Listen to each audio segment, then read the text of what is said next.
低买高卖是每个进入市场的人的愿望，动态平衡持仓就是解决这个问题的。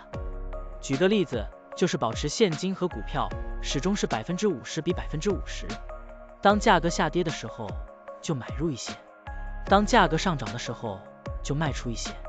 这样做，通过低买高卖维持仓位比例的均衡，即使价格经过一定时间的震荡又回到原位，也可以获得波动的收益。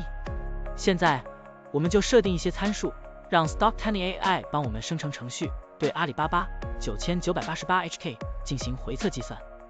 设定参数如下：检查间隔，每周五按照收盘价检查一次；价格梯度，每变化10%就启动买入或者卖出操作；运行时间从2023年1月1日到2024年4月30日；交易手续费设定为0.30%。这样设定节省了盯盘的时间和操作次数。好了，按照上面的设定，程序运行的结果是累计交易8次，期末持仓价值86487.45元，盈利负13.51%，相比持仓不动，多盈利2.62%。如果你希望更频繁的交易，可以把参数修改为持股仓位70%，每天按照收盘价检查一次持仓，每变化5%就进行平衡，这样就可以得到新的回测结果。